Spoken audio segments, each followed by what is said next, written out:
अरिहंत सिद्ध सूरी उपाध्याय साधु सरल, अर्थ के प्रकाशी मांगलिक उपकारी है। तिनको स्वरूप जाने रागते भई जो भक्ति, काय को नवाई स्तुति को जानी। धन्य धन्य तिन हिते काज सब आज भये, कर जोड़े बारे बारे वंदना हमारी है। मंगल कल्याण सुख ऐसो हम चाहते हैं, हो मेरी ऐसी दशा जैसी तुम धारी है। हो मेरी ऐसी दशा जैसी तुम धारी है। हो मेरी ऐसी दशा जैसी तुम धारी है। हे पार्श्वनाथ स्वामी, जैसी दशा आज आपकी हो गई है, वैसी ही दशा मेरी भी हो जाए। कैसी दशा हो गई है उनकी आज?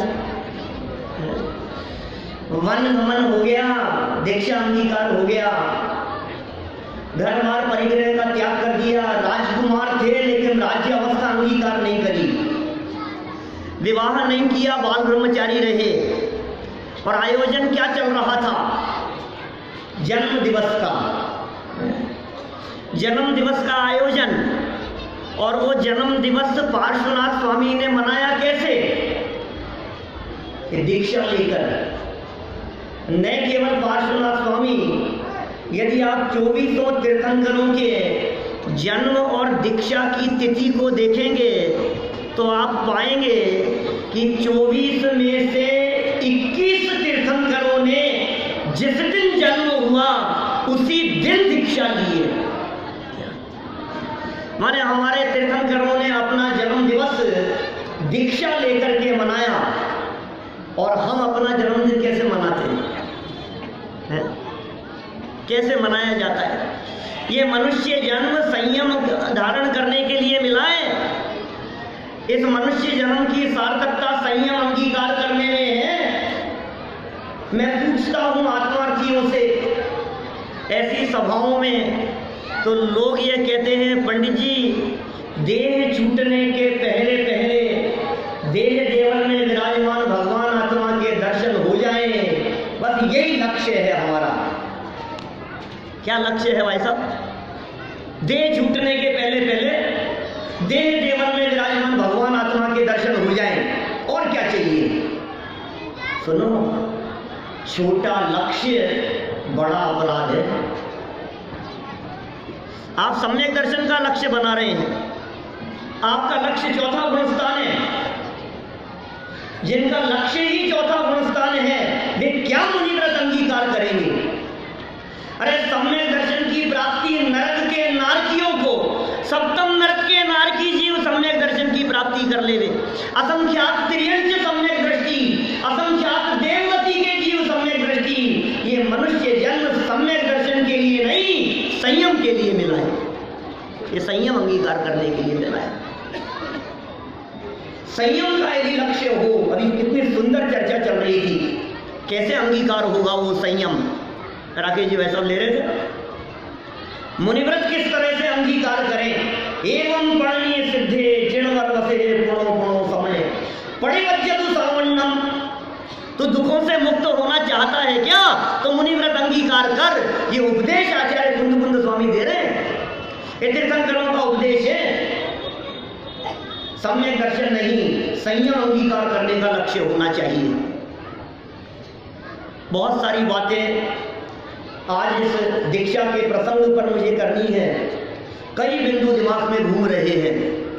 यद्यपि पार्श्वनाथ स्वामी के संदर्भ में विशेष बात करेंगे, लेकिन सामान्य चर्चा भी तीर्थंकरों की दीक्षा के संदर्भ में करेंगे। दीक्षा का कारण, किस कारण से दीक्षा हुई और दीक्षा किस कारण से होती है। बात करें हम ऋषभदेव स्वामी की, कैसे हुई थी उनको दीक्षा? नीलांजना का नृत्य देखते देखते, नृत्य देखते देखते हुई कि मृत्यु देखकर हुई? मृत्यु देखकर। मैं आपसे पूछता हूं, 83 लाख पूर्व की आयु तक क्या ऋषभदेव स्वामी ने किसी की मृत्यु नहीं देखी थी? 84 लाख पूर्व की आयु और 83 लाख पूर्व तक उन्होंने किसी की मौत नहीं देखी थी क्या? कि मौत तो देखी थी, इसका मतलब मौत देखना मात्र दीक्षा का कारण नहीं था, कारण कुछ और था। क्या बात कुछ और थी? प्रसंग तो बन गया, मौत तो देखी थी। अरे मौत क्या देखी थी?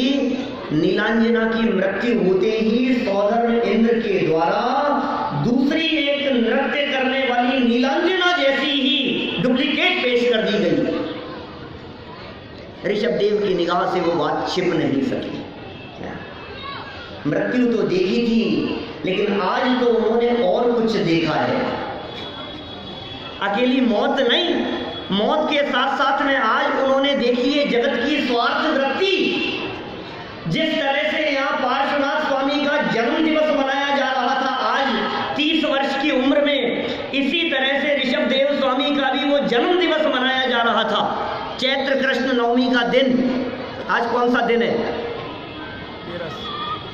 13 है, पौष बदी 11। आज कौन सा दिन है? क्या बात कर रहे हैं बाबा? आप लगता है बाहर से आए हैं।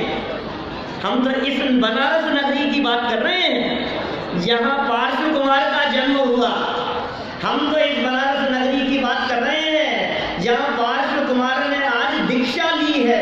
ये तो पौष कृष्ण एकादशी का दिन है ना, आज का दिन भूल गए तारीख। 4 महीने दीक्षावस्था में रहेंगे। उन्हें जगत की ये स्वार्थ वृत्ति दिखी। बात कर रहा था ऋषभदेव स्वामी की। उन्हें जगत की ये स्वार्थ वृत्ति दिखाई दी कि देखो हमारे उत्सव में भंग ना पड़ जाए, मात्र इतने विचार से किसी की मौत के संदर्भ में रंज मात्र संवेदनाएं नहीं। एक जीव का वियोग हो गया है, कोई वैराग्य नहीं, कोई शोक नहीं, किसी के हृदय में कोई खेद नहीं, आयोजन में भंग नहीं पड़ना चाहिए। ये कितने निष्ठुर हो गए हैं हमारे हृदय, कितने कठोर हो गए हैं। जगत की स्वार्थ वृत्ति को देखकर ऋषभदेव स्वामी को वैराग्य हो गया। बहुत विस्तार भी हो सकता है इसका, मैं संक्षेप में पॉइंट टोक रहा हूं क्योंकि हमें सेमिनार का लाभ लेना है, विशेष सेमिनार का। समय ये कह रहे पूरा समय लेना। अब मैं क्या कहूं, सर्वज्ञ भगवान के ज्ञान में जितना झलका है उससे 1 मिनट कम नहीं लूंगा। पूरा समय जितना उनके ज्ञान में झलक रहा है, नेमिनाथ स्वामी के ज्ञान में जितना झलक रहा है उतना लूंगा। कि साहब पार्श्वनाथ स्वामी बोले वो तो भगवान कल बनेंगे, उन्हें तो केवल ज्ञान अभी होना बाकी है। ऐसा ही प्रसंग कई कारण मिलते हैं इस तरह के। नेमिनाथ स्वामी का प्रसंग दादा बहुत सुनाते हैं। अब यहाँ ग्वालियर की जनता को ये प्रसंग कब सुनने को मिलेगा? कैसे हुआ था नेमिनाथ स्वामी को वैराग्य? कैसे हुआ था? पशुओं को देखा, बारात निकल रही थी और पशुओं को बंधन में देखा, और फिर क्या हुआ कि किस लिए बांधा गया है इन पशुओं को? क्या आपकी बारात के लिए? शादी के स्वागत समारोह के लिए। आने जाने वालों को बाधा न हो। अनेक लोग ये समझते हैं कि जो यादव राजकुमार, यादव राजा लोग वहां आने वाले हैं, उन लोगों के आहार के लिए, भोजन के लिए उन पशुओं को बांधा गया था। ऐसा नहीं है भाई साहब, आप भी ऐसा ही समझ रहे हैं। ऐसा नहीं। मैं पूछना चाहता हूं आप लोगों से, यहाँ तो बहुत सारे लोग ऐसे हैं जो धीरे धीरे मुमुक्षु बन रहे हैं। मैं आपसे पूछना चाहता हूं, आपके यहाँ यदि शादी विवाह का आयोजन हो तो आप शादी विवाह के आयोजन में आने वाले लोगों के अनुसार भोजन बनाते हैं या अपने अनुसार भोजन बनाते हैं? अपने अनुसार बनाते हैं भाई साहब। आने वाले कौन कौन व्यक्ति आएंगे और उनको क्या क्या चीज पसंद है, इस आधार पर भोजन की तैयारी नहीं होती। हम जो खाते हैं, हमें जो चीज पसंद है, हम आपके घर पे आएंगे तो आप क्या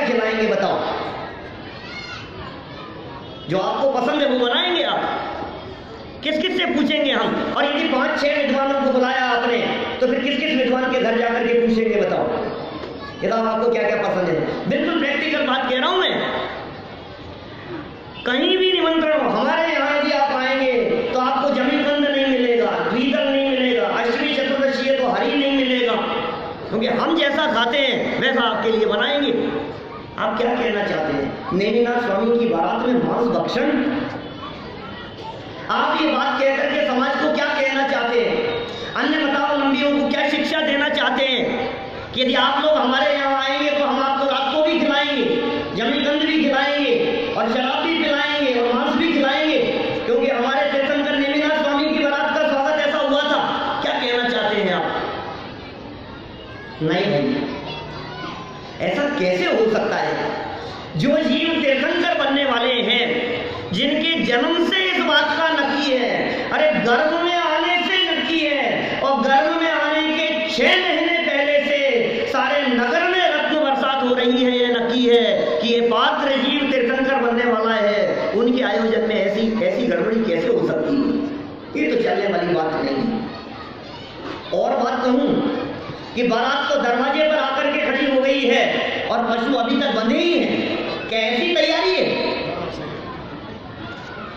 सोचना थोड़ा गंभीरता से।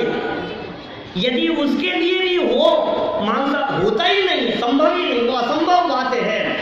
कल्पना करो यदि आपके अनुसार ऐसा मान भी लिया जाए तो क्या भोजन करने वाले दरवाजे पर आकर खड़े हो गए हो तो क्या गेहूं पिसने जाता है उस समय?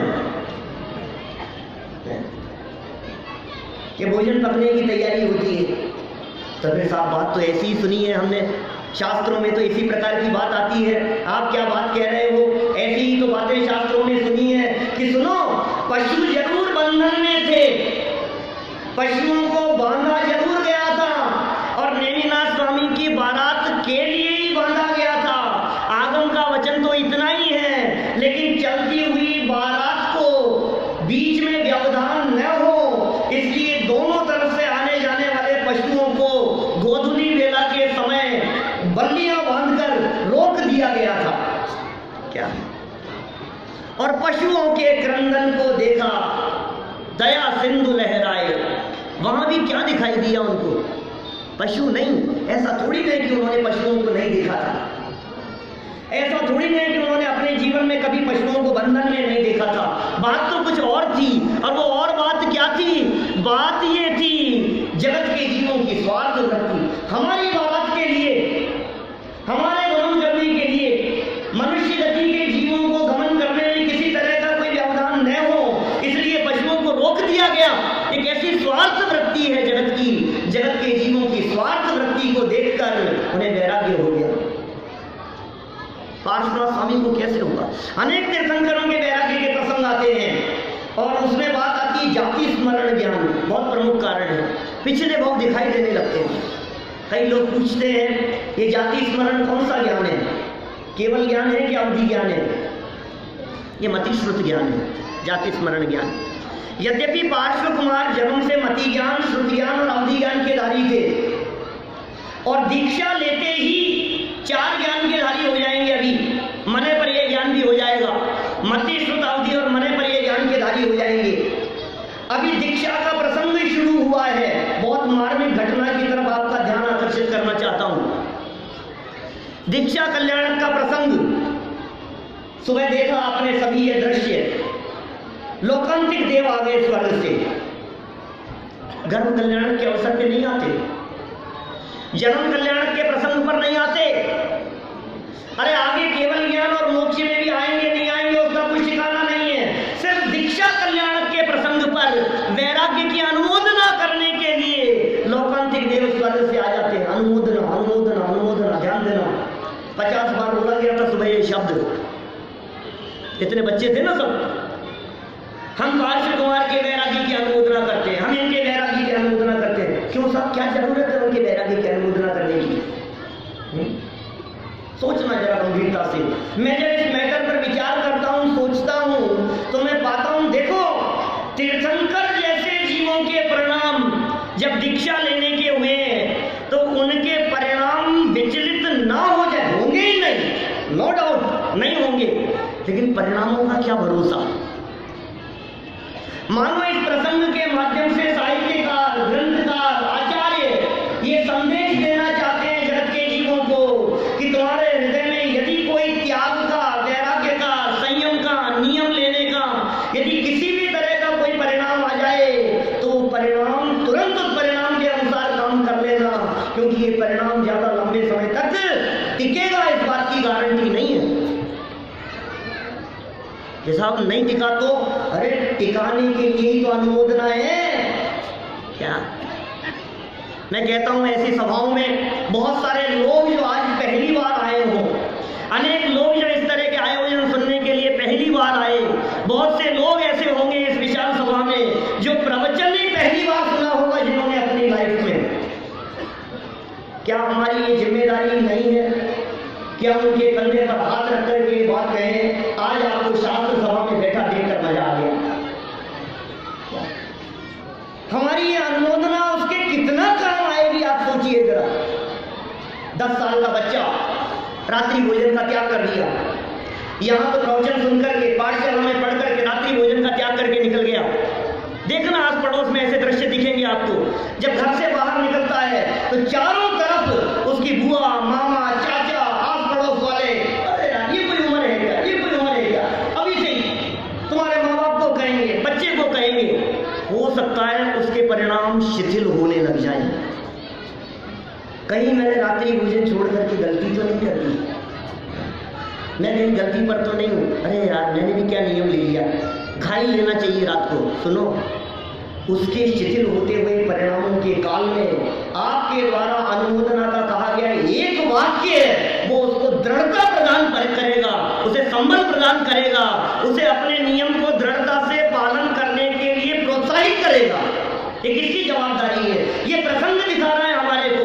तीर्थंकर परमात्मा को लोकांतिक देवों ने आकर के कहा, महाराज आपके वैराग्य की अनुमोदना करते हैं, उन्हें अनुमोदना की जरूरत नहीं है। लेकिन आचार्य देव मानो ये संदेश देना चाहते हैं कि जब भी तुम अच्छा काम होते हुए देखो, प्रशंसा करो, अनुमोदना करो।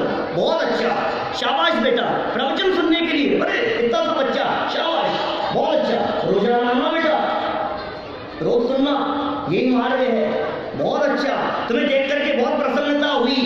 कितना बड़ा काम हो सकता है लोग। 2 व्यक्ति यदि प्रवचन सुनने के लिए आए और 5 दिन से आ रहे थे और 6ठे दिन नहीं आए, तो हमारी ये जवाबदारी बनती है कि हम उसको फोन करके पूछें क्या। ये स्थितिकरण अंग है भाई साहब, ये वात्सल्य है और इससे प्रभावना होती है। ये लोकांतिक देवों का एक प्रसंग, ध्यान रहेगा, कर सकते हैं ये काम। संजय जी की जैसे तो बोलना मुझे नहीं आता, हाँ जी के ना जी।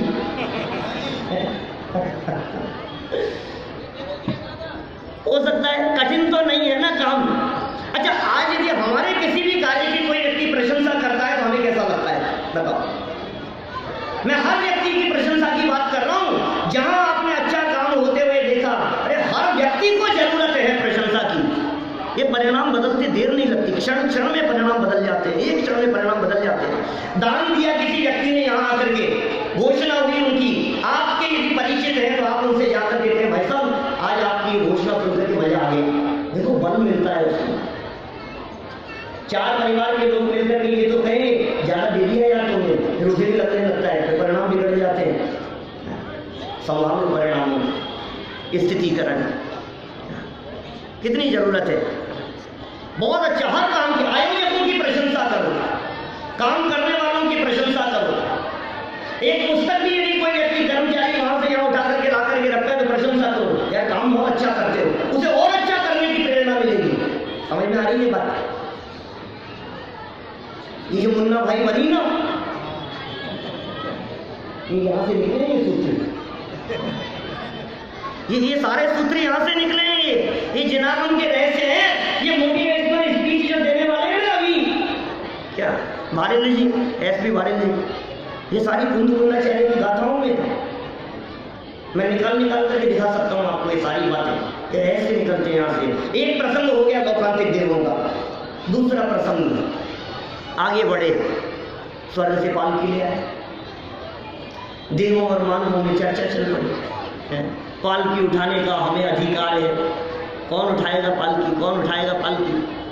और तर्क वितर्क सुबह कही थी संजय जी ने ये बात कि इस तरह का कोई प्रसंग बन नहीं सकता है। लिखा होगा कई साहित्यकारों ने, क्या प्रयोजन रहा होगा? क्यों सौधर्मेंद्र महाराज कितने तीर्थंकरों के जन्म कल्याणक मनाते हैं, गर्भ कल्याणक मनाते हैं, दीक्षा कल्याणक मनाते हैं।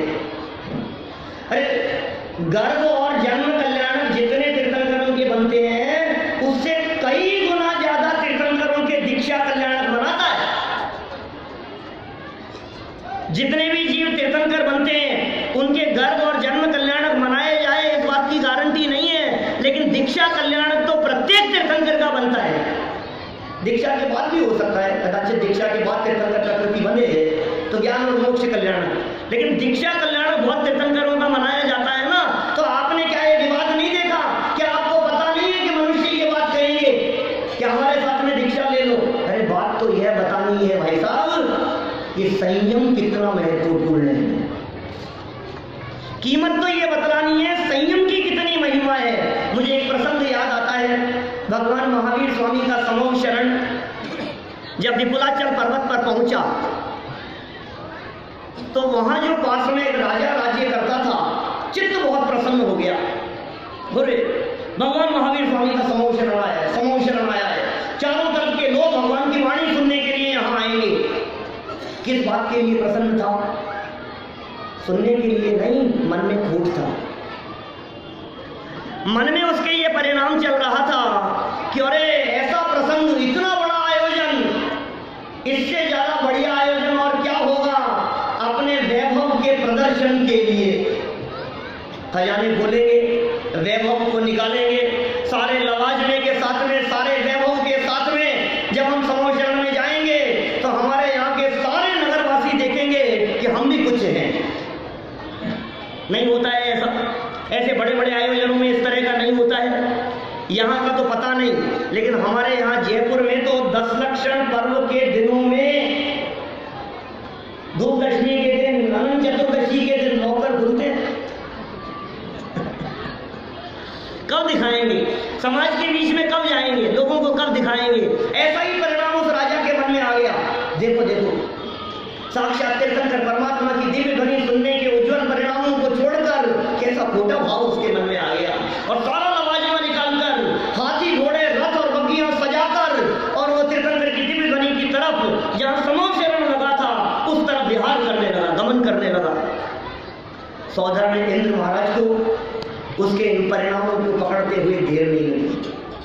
सौधर्मेंद्र है भाई साहब, क्या समूह शरण के व्यवस्थापक हैं, सारी व्यवस्थाएं सौधर्मेंद्र के पास में। तुरंत पता लग गया ये जीव किन परिणामों से आ रहा है, किस खोटे परिणाम से ये राजा आ रहा है। जैसे ही सौधर्मेंद्र ने उस राजा के इन परिणामों को देखा, उसके बगल से अपनी चतुरंगिनी सेना लेकर के उसके बगल में चलने लगा। अब क्या होना था?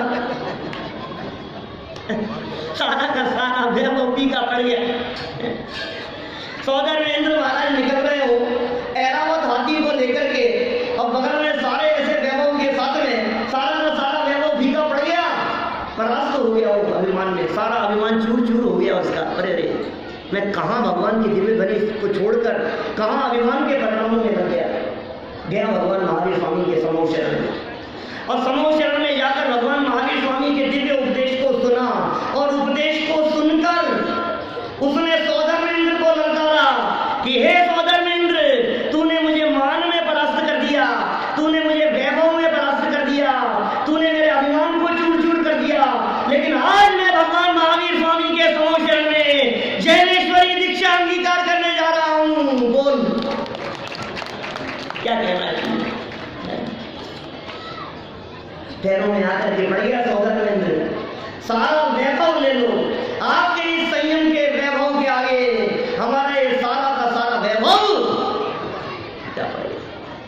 ये लोग पूछते हैं इस पंचम काल में पंडित जी कौन से स्वर्ग तक जा सकते हैं, कौन से स्वर्ग तक जा सकते हैं? हमने कहा 16वें तक जा सकते हैं। अच्छा, हम प्रवचन सुनना तो शुरू कर दिया, पहला दूसरा तो मिल जाएगा ना। ये मनुष्य गति के जीव को देव बनना है, इसको स्वर्ग में जाना है। और देवगति के वो जीव मनुष्य बनने के लिए तरसते हैं भाई साहब।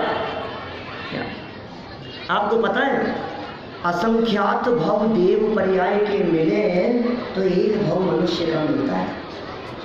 प्रमाण से बात कर रहा हूं, सारे प्रमाण हैं। कल ये चर्चा छेड़ी थी, उसके कुछ लोगों ने प्रमाण पूछे, मैंने सब बता दिए लोगों। असंख्यात भव देव पर्याय के मिले, अनगिनती नहीं कह रहा हूं, असंख्यात भव देव पर्याय के मिले तो एक भव मनुष्य पर्याय का मिलता है, एक भव मनुष्य पर्याय का। त्रियन की अवस्था से असंख्यात भव भूमियों से जीव देव पर्याय की प्राप्ति कर लेता है, क्योंकि 2.5 जीव के बाहर असंख्यात द्वीप समुद्रों में असंख्यात त्रियंच सब भोग भूमि के मर करके देवगति में जाते, सब त्रियंच। बहुत आसान है देव पर्याय की प्राप्ति करना। असंख्यात भव देव पर्याय के और एक पर्याय मनुष्य पर्याय की मिले। और सुनना, अनंत भव मनुष्यों के मिले। ध्यान से सुनना क्या कह रहा हूं। रत्नकरण श्लोकाचार्य सदाशिवदास जी की टीका पेज नंबर 52 52 नंबर पेज पर लिखते हैं, अनंत शब्द असंख्यात नहीं, अब यहां अनंत भव मनुष्य पर्याय के मिले तो एक भव जैन कुल में पैदा होने का मिलता है। अनंत भव मनुष्यों के मिले तो एक पर्याय मिले आपको जैन कुल में पैदा होने की। और मैं और आगे बढ़कर के कहता हूं कि अनगिनती भव जैन पर्याय के मिले तो एक गुरुदेव श्री का वितरागी तत्व ज्ञान एक बार सुनने को मिलता है। अनगिनती मनुष्य जैन पर्यायों में ये शुद्ध तत्व की चर्चा जो सुनने को मिल गई है ना, इसको साधारण मत समझना। ये कारण परमात्मा, ये बना बनाया भगवान, ये त्रिकाली जो क्या है, भगवान आत्मा, बद्धा जीव भगवान छे, भूलेला भगवान छे। तुम भगवान हो, भगवान बनने की सामर्थ्य है तुम्हारे में, भक्त नहीं भगवान बनेंगे।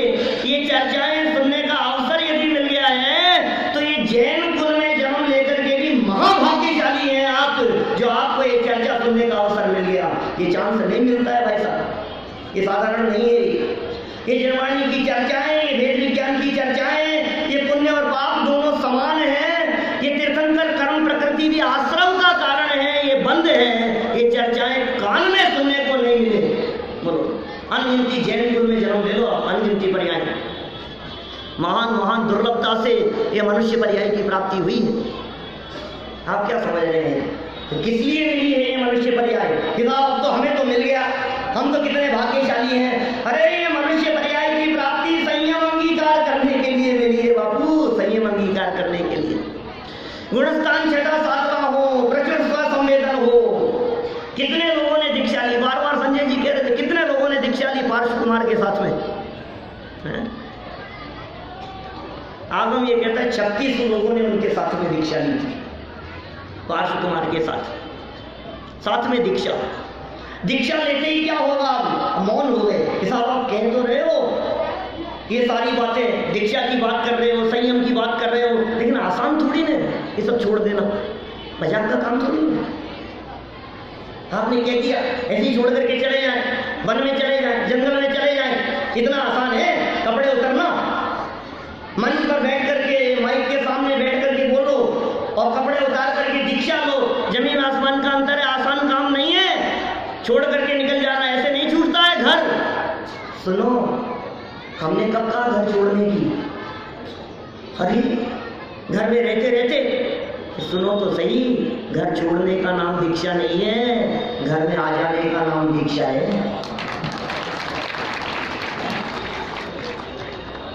आप किसे दीक्षा समझ रहे हैं? घर छोड़ने को दीक्षा समझ रहे हैं? परिवार छोड़ने को दीक्षा समझ रहे हैं? निज घर नाही पिछान्या जी। कितने भजन है, प्राचीन भजनों को उठा करके देखो। हम तो कब निज घर आए। अरे घर को पहचाना ही नहीं तुमने, अपने घर को पहचाना ही नहीं।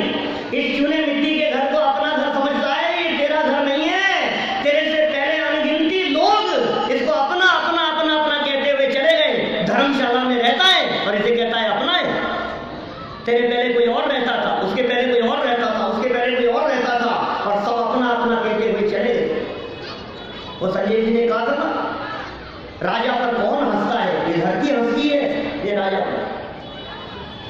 आचार्यों के वचन है, अपने घर को पहचाने, अपने स्वरूप को पहचाने और सारे जगत से दृष्टि हटाकर जब अपनी दृष्टि अपने स्वभाव के अंदर लाई जाती है, अपने घर को पहचान कर जब पर से हटकर अपने में आते हैं तो होती है दीक्षा।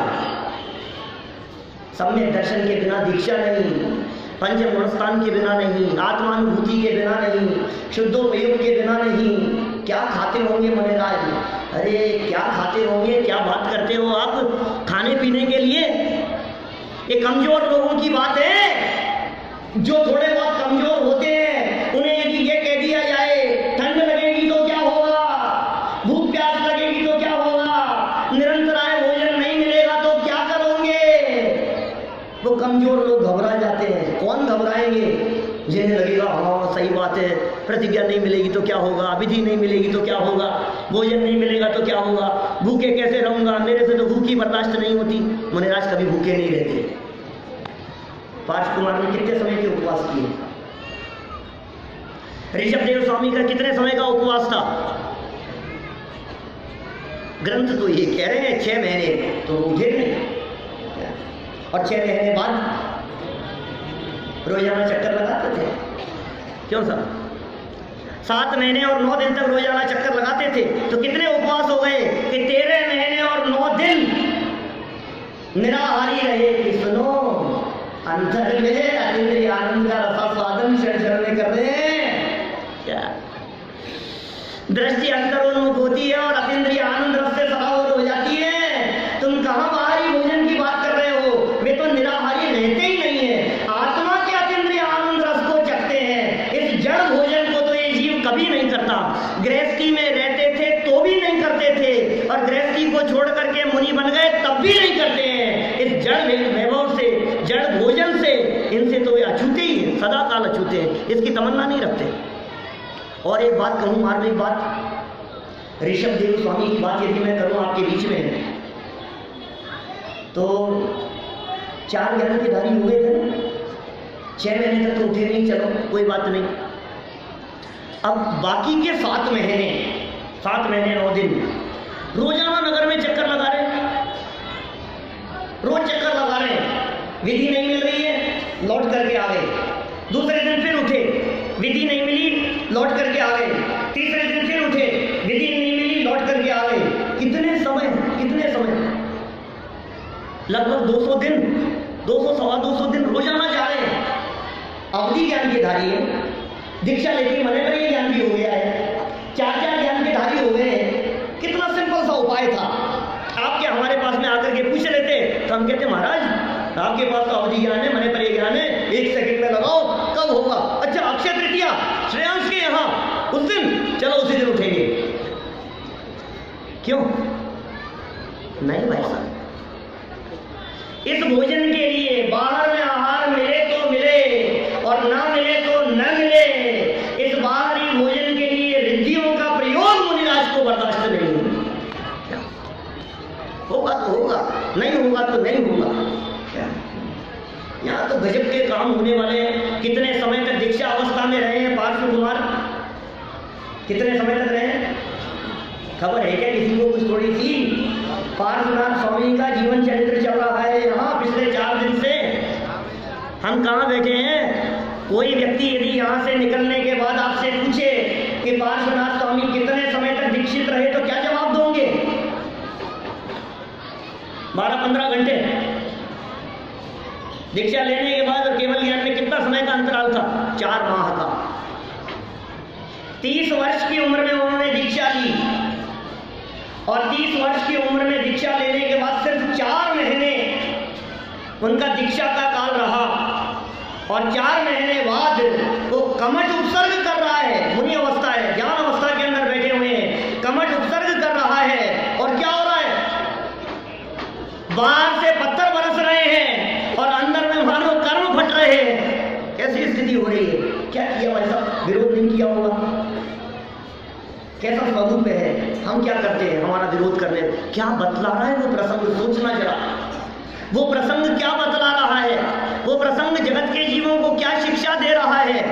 हम कायर नहीं है, हम कमजोर नहीं है। जन्म से अतुल्य बल के धनी थे ना। अनंत बल तो केवल ज्ञान होने पर होगा, अतुल्य बल तो था। अभी युवावस्था में भी उसको धमकी नहीं दे सकते थे, ए चुप कर, देख रहा हूं थोड़ी देर तेरे को, 2 मिनट के अंदर अंदर यदि बंद नहीं किया तो देख लेना, अभी प्यार से समझा रहा हूं। नहीं पलट करके जवाब दिया उन्होंने। कैसे जीता उन्होंने? उपसर्ग को कैसे जीता? उपसर्ग को जीतने की विधि क्या है? संकटों पर विजय प्राप्त करने की विधि क्या है? प्रतिकूल परिस्थितियों को जीतने का तरीका क्या है? ये तरीका सिखा गए पार्श्वनाथ स्वामी हमारे को। केवल ज्ञान हो जाने पर क्या सिखाएंगे वो तो पता नहीं, वो तो चर्चा कल करेंगे समूह शरण के बाद, वो चर्चा तो कल होगी। लेकिन आज ये मौन उपदेश क्या देगा ये बतलाओ हमारे को। दीक्षा लेते ही मौन हो गए ना, कुछ नहीं बोले, एक शब्द भी नहीं, किसी से कुछ नहीं बोलना, जीवन भर के लिए मौन। और फिर जब केवल ज्ञान हुआ तो सर्वंग से वाणी फिरेगी, कोई उपदेश नहीं, कोई विरोध नहीं। भाई साहब, विरोध करने वाला व्यक्ति अपने आप का विरोध कर रहा है। आप क्या सोच रहे हैं हम उसको जीत लेंगे? डरा धमका करके किसी को जीता जाता है? नहीं। उस विरोध के काल में भी पार्श्वनाथ स्वामी अपने ध्यान से विचलित नहीं हुए, अपने स्वरूप में एकाग्र हो गए। और फिर क्या हुआ पार्श्वनाथ स्वामी का? कई लोग तो इस तरह की बातें करते हैं, जब कर्म की चर्चाएं करते हैं तो ऐसा कहते हैं, पंडित जी आपको पता है कर्म कितने बलवान है, आपको पता है कर्म कितने ताकतवर है, अच्छे अच्छे को नहीं छोड़ते, पार्श्वनाथ जैसों को भी नहीं छोड़ा, पार्श्वनाथ जैसों को भी नहीं छोड़ा। अच्छा, मैं आपसे एक और प्रश्न पूछता हूँ, सिंपल सा प्रश्न है। पार्श्वनाथ स्वामी के ऊपर पत्थर बरस रहे हैं, गलती किसकी थी? किसकी गलती थी? कमठ की गलती तो उसी ने की थी ना, खोटी दृष्टि डाली थी। अच्छा, कमठ की गलती और भुगत रहे हैं पार्श्वनाथ, ऐसा अन्याय है? प्रकृति में अन्याय नहीं है भाई साहब, ये गलती कमठ की नहीं है, यहाँ कमठ की कोई गलती नहीं है। पार्श्वनाथ स्वामी के ऊपर यदि पत्थर बरस रहे हैं तो इसमें गलती, क्षमा करना बुरा नहीं लगे, पार्श्वनाथ स्वामी की। ये पाप कर्म का उदय पार्श्वनाथ स्वामी का है। उपसर्ग होते हैं तो पुण्य के उदय से नहीं होते हैं, पाप कर्म के उदय से होते हैं भाई साहब। पूर्व में किया गया कोई पाप कर्म वो उदय में आया, उसके फल में ये उपसर्ग हो रहा है, किसी और की गलती की सजा नहीं है। लेकिन उपसर्ग होने से ये पापी नहीं हो गए, उदय पाप का चल रहा है। अंदर में धर्मात्मा है, अंदर में शुद्धोपयोगी है, अंदर में शुक्ल ध्यान चल रहा है, अंदर में श्रेणी चल रहे हैं। जगत का जीव ये कहते हैं, देखो देखो कैसा पाप कर्म का है, देखो देखो कर्मों ने इनको भी नहीं छोड़ा। ये सुनो तो सही, अभी तो मैच चल रहा है, तुम रिजल्ट सुना रहे हो, मैच के बीच में फैसला सुना रहे हो। अभी लास्ट बॉल जब तक बाकी है तब तक बीच में मत बोलना। इधर से कर्म अपना काम कर रहे हैं और इधर से पार्श्वनाथ अपना काम कर रहे हैं, और तभी तो युद्ध चल रहा है। कर्मों को अपना काम करने दो और पार्श्वनाथ स्वामी को अपना काम करने दो, और फिर देखो 5 मिनट बाद में क्या होता है। फिर क्या हुआ भाई साहब? कौन जीता? कर्म जीते कि पार्श्वनाथ जीते? कर्मों ने नहीं छोड़ा कि छोड़ भागे? आप क्या सोच रहे? कर्मों ने नहीं छोड़ा, अच्छे अच्छों को नहीं छोड़ा। अरे सुनो, हम जैसे पापियों को नहीं छोड़ते, जिनका उपयोग अपने स्वभाव में लगता है वे अपने आप को सदा काल कर्मों से भिन्न अनुभव करते हैं, और जो अपने आप को कर्म से भिन्न अनुभव करते हैं, कर्म की ये ताकत नहीं कि उनको बांधे रख सके। ये दीक्षा का प्रसंग है भाई साहब, ये पार्श्वनाथ स्वामी का ये दीक्षा का प्रसंग, ये उनका जीवन और उनके जीवन की ये घटनाएं, ये हमारे लिए आदर्श है। ये हमें अनेक प्रकार की प्रेरणा देती हैं। बहुत तरह की बातें और इस दीक्षा के प्रसंग पर हो सकती थी, लेकिन समय की सीमा है। मैं इन्हीं भावनाओं के साथ में विराम देता हूँ कि पार्श्वनाथ स्वामी के बताए हुए उपदेश को सुनकर, तीर्थंकरों आचार्यों के बताए हुए उपदेश को सुनकर, गुरुदेव श्री द्वारा प्ररूपित इस वाणी को अपने हृदय में उतारकर संयम अंगीकार करने की हम भावना भाएं और अल्पकाल में संयम के पथ पर चलकर मुक्ति की प्राप्ति करें। इसी भावना से बात को यहीं